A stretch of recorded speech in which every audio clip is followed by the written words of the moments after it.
예, 안녕하세요. 대구교대 주현준 교수입니다. 제 목소리 잘 들리시죠?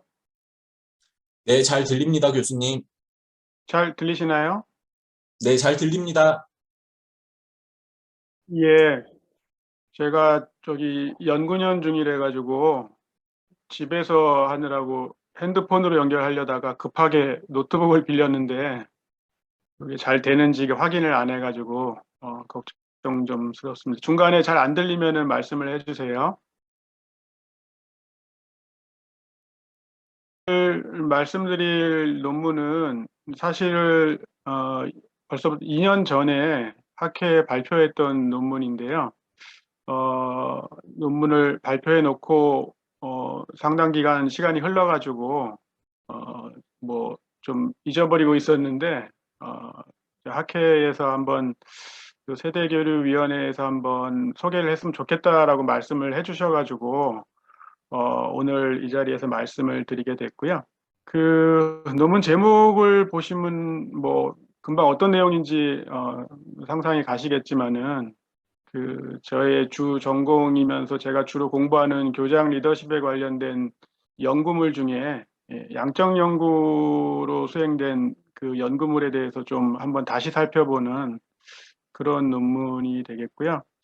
다른 무엇보다도 이제 잘 아시겠지만은 연구 방법론, 그러니까 양적인 연구 방법으로 수행한 연구들이 다수가 있기 때문에 그 양적 연구로 수행된 논문들의 문제점은 뭘까? 그리고 앞으로 어떤 방식으로 좀 개선이 될 필요가 있는지 그걸 좀 살펴본 논문이라고 말씀드릴 수가 있겠습니다. 예, 다음 슬라이드 보여주실래요?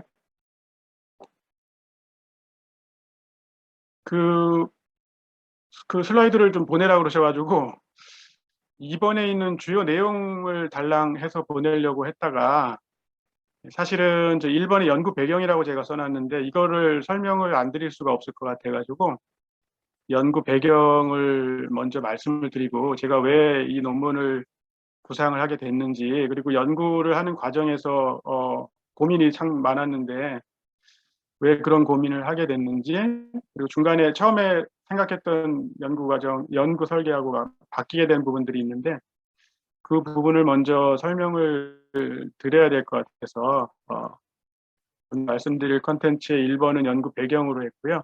두 번째는 뭐 논문이 이미 나와 있으니까 많이 뭐 보셨을 텐데 그 논문의 주요 내용을 목적하고 연구 방법, 결과 재현 순으로 설명을 드리도록 그렇게 하겠습니다. 다음 슬라이드, 그 다음 슬라이드요.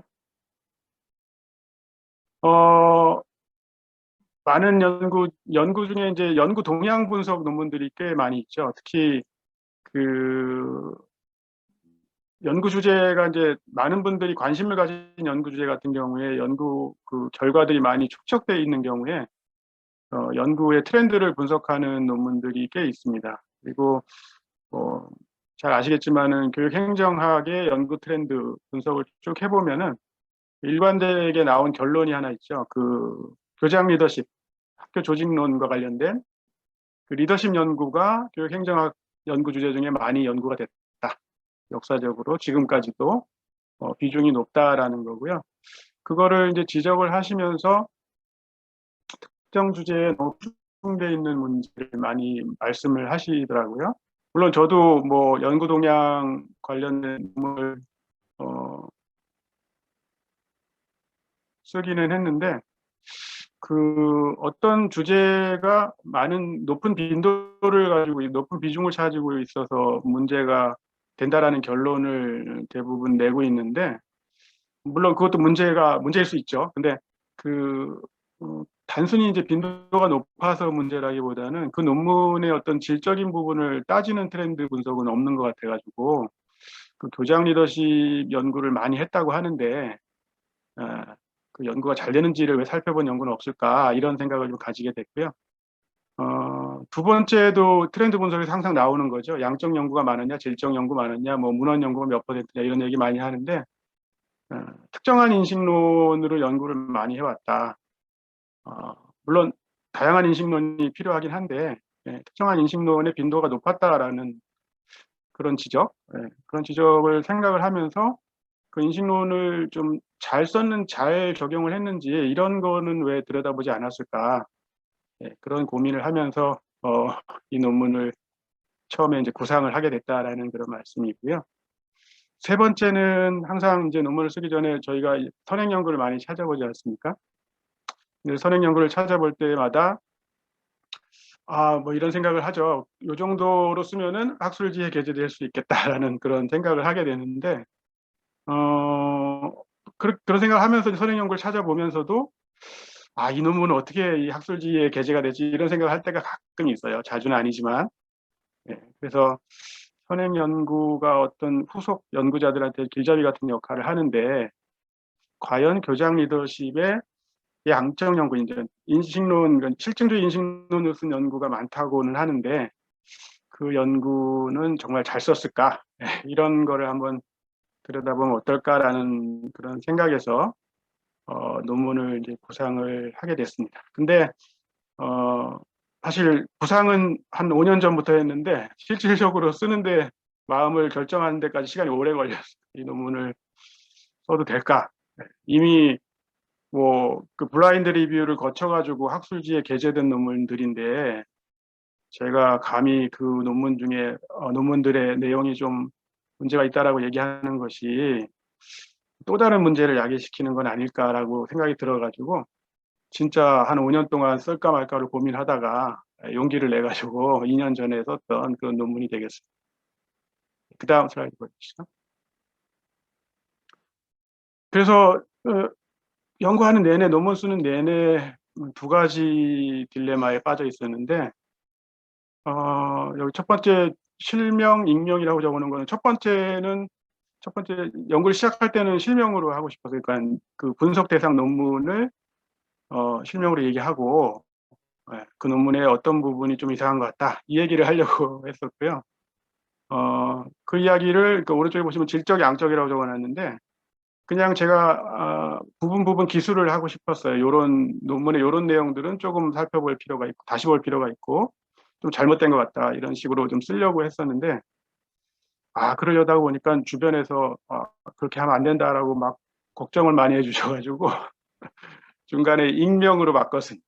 익명을 바꿨지만은 뒤에서 말씀드리겠습니다만은 특정 연도에 발표된 논문들이 뭐 다 정해져 있기 때문에 이미 나와 있기 때문에 찾으려면 얼마든지 찾을 수 있겠죠.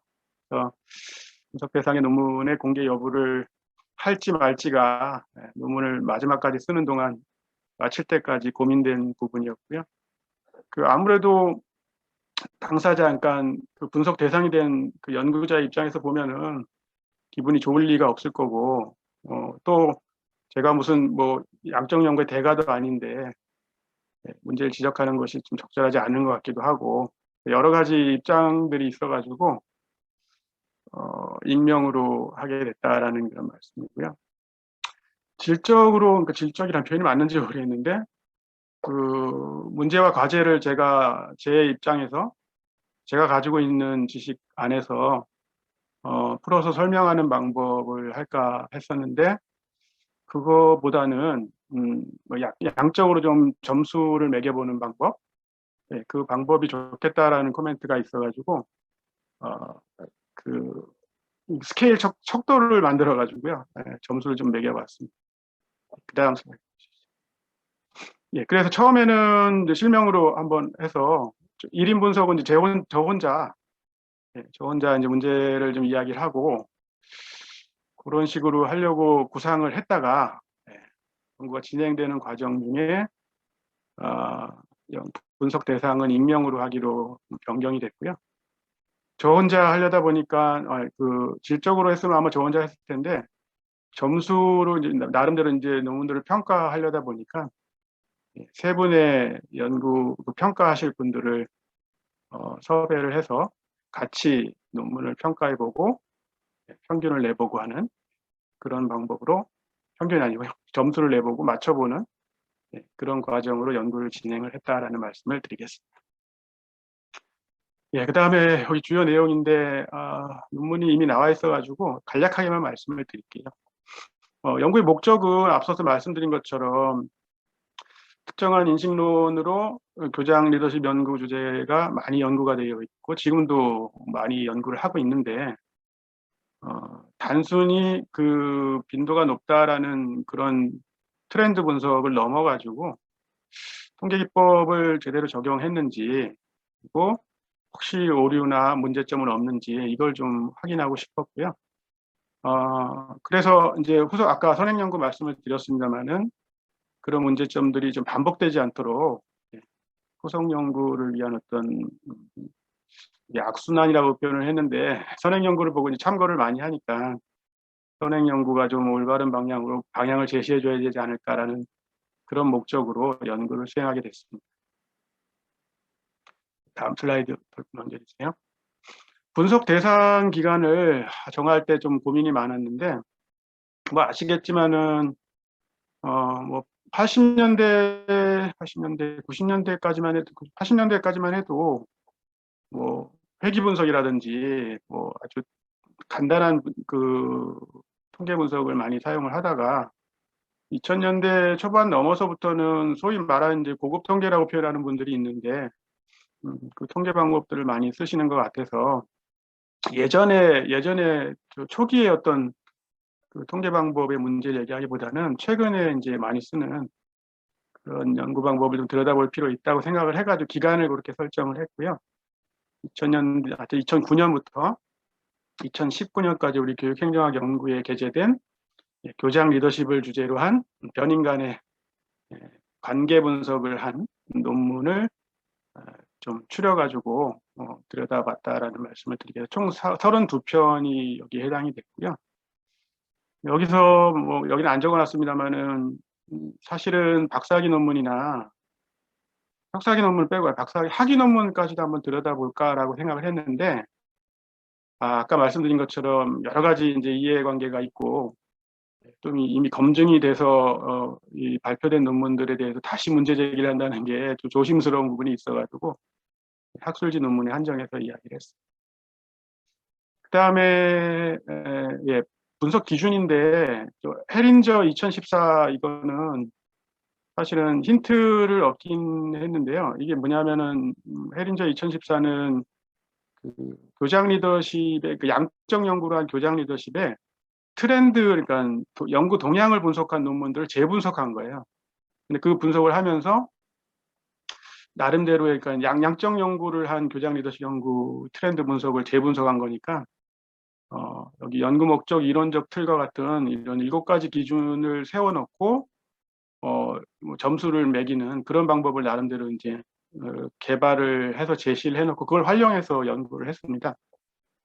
제가 했던 논문하고는 약간 성격이 다르긴 하지만은 제가 이 논문을 읽다 보니까 요거를 약간 변형을 하면은 제가 하려는 연구 목적에 맞는 틀을 만들 수 있겠다고 생각이 들어가지고 두 번째 중에 본 연구의 5가지 영역을 나름대로 이제 개념 정의를 해놓고 각각의 0점, 1점, 2점 가든 척도 스케일을 만들어가지고 그 일종의 분석 기준을 좀 마련을 했고요. 요거는 뒤에서 좀 자세하게 설명을 드리도록 하겠습니다. 평가는 아까 말씀드린 것처럼 혼자 하려고 하다가 좀 더 솔직히 말씀드리면은 이 논문이 한번 게재 불가를 받았어요. 처음에 게재 불가를 받아가지고 이거 혼자 뭐 잘 됐네 잘못됐네 이런 분석이 어딨냐 이런 코멘트들이 많으셔가지고 다시 3명의 전문가들을 섭외를 해서 그 분석 기준을 다시 만들어가지고 분석을 했고요. 교장 리더십 전공자는 접니다. 제가 한 명이고요. 그 중에 한 명이고요.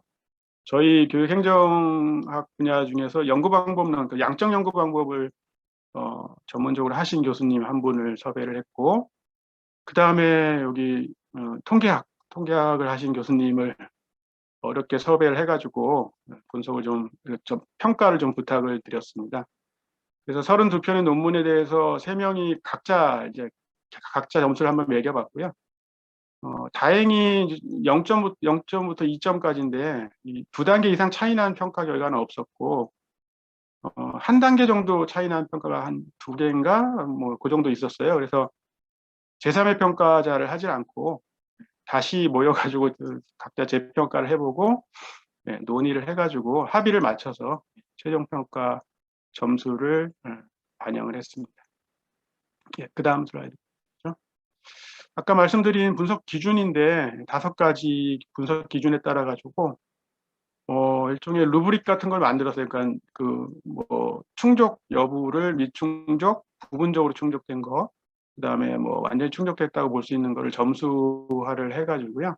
32편에 대한 점수를 한번 매겨봤습니다. 첫 번째 연구 모형은 그런 경우 거의 없었는데, 연구 모형을 아예 뭐 제시하지 않은 논문, 그런 논문 거의 없었던 것 같고요. 대부분이 모형은 제시했지만 근거가 부족한 논문들이 많죠. 그다음에 근거가 분명하게 제시된 논문이 2점을 주는 그런 기준을 세웠고요.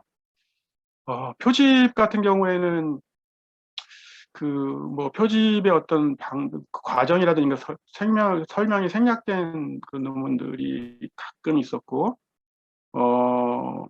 대부분이 또 여기 부분적 충족에 해당이 되죠. 설명은 되어 있지만은 좀 맞지 않는 그런 부분들이 있고, 뭐 대표성에 충분한 설명이 되는 논문도 있고, 그런 기준에 따라서 평가를 해봤습니다. 그 다음 슬라이드. 측정 도구에 대한 어떤 그 신뢰도 타당도에 대한 설명, 생략된 경우, 부족한 경우, 완벽한 경우, 그다음에 데이터 분석 방법 과정에 대한 설명이 없는 경우, 설명되어 있지만 연계성이 불분명한 경우, 목적과 일치된 경우, 그다음에 마지막에 결과 해석, 사용한 통계 방법에 따라서 결과 해석이 명확한 경우, 그렇지 않은 경우, 부분적으로 좀 뭐 인정될 수 있는 경우, 이런 경우로 좀 나눠가지고 점수를 평가를 해봤습니다. 그 다음 슬라이드. 2000년대 이후에 뭐 이건 다 아시는 내용인데, 소위 여기 얘기한 고급 통계라는 것 중에서 제일 많이 쓰시죠. 구조방정식 모형을 많이 쓰시고요. 예상했던 대로 전체 중에서 이제 27편 있었고, 뭐 여기 지금 32편이 지금 총 합계가 넘는데 2가지를 중복해서 쓰신 경우가 있어서 아마 그런 것 같습니다. 위계적 선형 모형 5편 정도 있었고요. 중다획이 3편 있었어요. 그 구조방정식 모형은 뭐 우리나라뿐만 아니라 국외 논문에서도 뭐 빈도가 가장 높은 그런 논문의 트렌드라고 볼 수는 있을 것 같습니다. 다음 슬라이드 보시죠. 그 점수 결과인데요. 만점이 없었고요. 9점 맞은 게 3편, 8점이 6편, 7점이 15편이고, 실점의 점수가 결국 높은 점수는 아닌 것 같고요. 7점 기준으로 또 6.7편이나 되고, 5점 받은 논문도 1편이 있습니다. 이거 그러니까 전체 연구 방법에 대한 평가 결과라고 보시면 되겠습니다. 그 다음 보시죠. 어떻게 보면은 이 논문에서 이게 핵심인 것 같은데, 점수의 평균을 내보니까, 여기 보시는 것처럼 예상컨대 이제 표집은 예상대로 점수가 좀 낮았고요. 분석 방법하고 결과 해석, 이 점수가 굉장히 상대적으로 좀 낮죠. 연구 모형은 그나마 좀, 아까도 말씀드린 것처럼 연구 모형은 상대적으로 점수가 좀 높고, 측정 도구에 대한 설명도 상대적으로 높은데, 표집과 해석과 분석 방법, 이 3가지 과정에서는 점수가 상당히 좀 낮다. 이게 좀 결론 아닌 결론인 것 같고요. 그 다음 슬라이드. 여기 지금 뭐 논문의 내용을 다 설명할 수가 없어가지고 각각의 그 기준에 가장 문제가 됐던 몇 가지만 좀 적어놔 봤습니다. 첫 번째 연구 모형에는 상대적 점수가 높아가지고 뭐 딱히 문제가 있다라고 얘기하기는 그렇고요.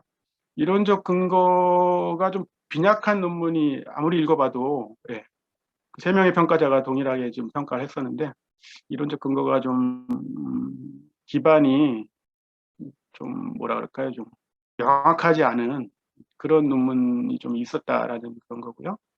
사실은 표집에 대한 고민, 걱정을 좀 많이 했었는데, 편의 표집을 한 논문들이 좀 있었다. 근데 요거 같은 경우에는 그 연구자가 이제 직접 수합한 경우가 여기에 많이 해당이 됐고요. 최근에는 횡단 자료보다 종단 자료를 많이 활용하시다 보니까 이 부분은 자연스럽게 좀 문제가 해결되지 않을까 이런 생각을 좀 가지고 있습니다. 그러니까 개인이 어떤 그 뭐 표집을 하는 경우에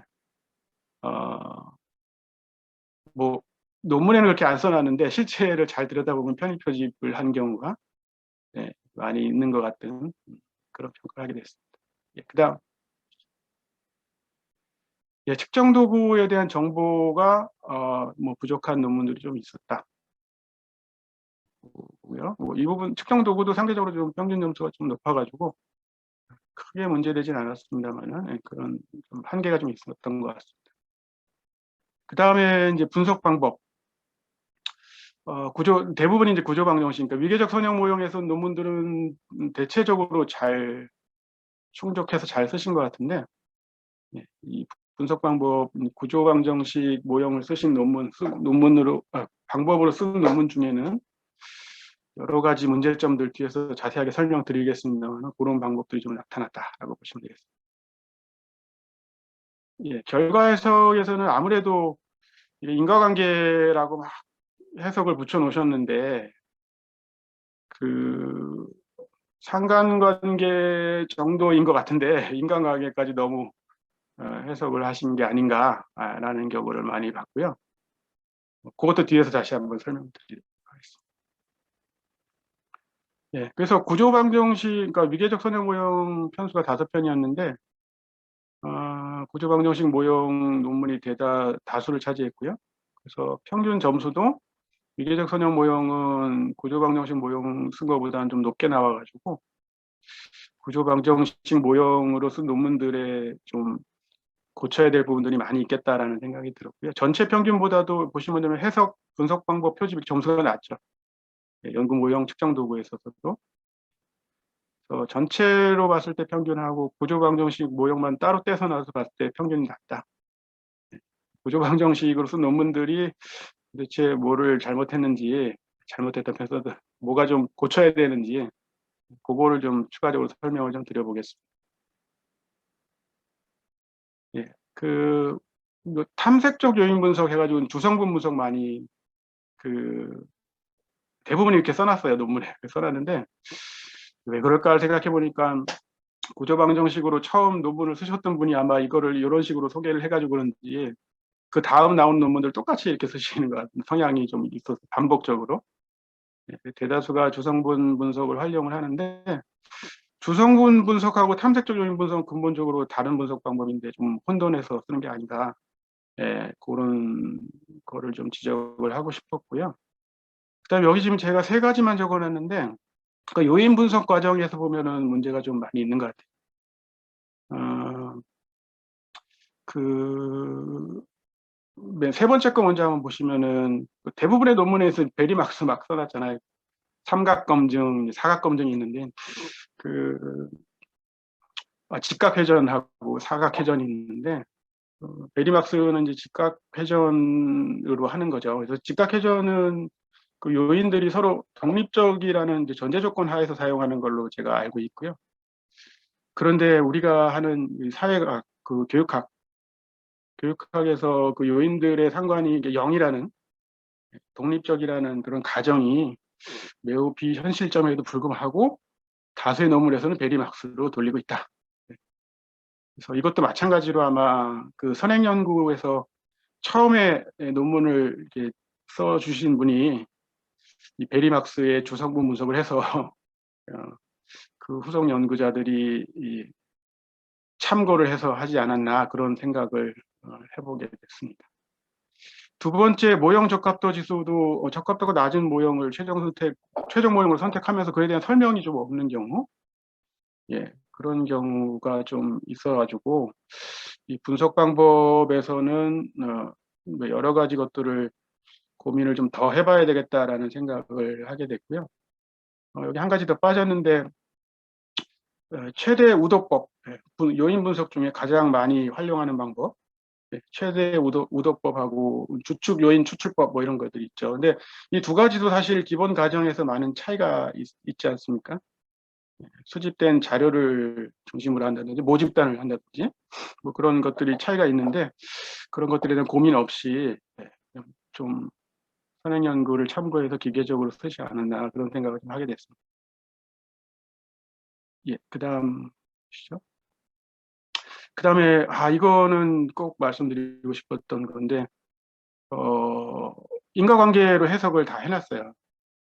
근데 좀 조심스러운 부분이 있는 것 같아요. 제가 잘은 모르지만은 그 상관관계라고 하면은 이제 한 변수하고 다른 변수의 공변 관계, 공변 여부만을 이제 확인하는 거잖아요. 인과관계라고 하면은 확인해야 될 부분들이 많은데, 뭐 누락 변수라든지 역 인과관계, 자기 선택 등 여러 가지 저희가 이제 소위 이제 내생성 이슈라고 하는 그런 것들을 좀 확인을 하고 해석을 이렇게 내려야 될 것 같은데, 그러니까 내생성을 유발하는 변수를 통제를 하지 않고 했는지 안 했는지 모르겠지만 그 설명이 안 돼 있어가지고 그런 부분들이 없는데 결과 해석 자체는 인과관계로 과감하게 해석을 하셔가지고 이래도 될까 이런 생각을 저희 평가자 3명이 모여가지고 하면서 점수를 좀 낮게 줬던 것 같습니다. 그다음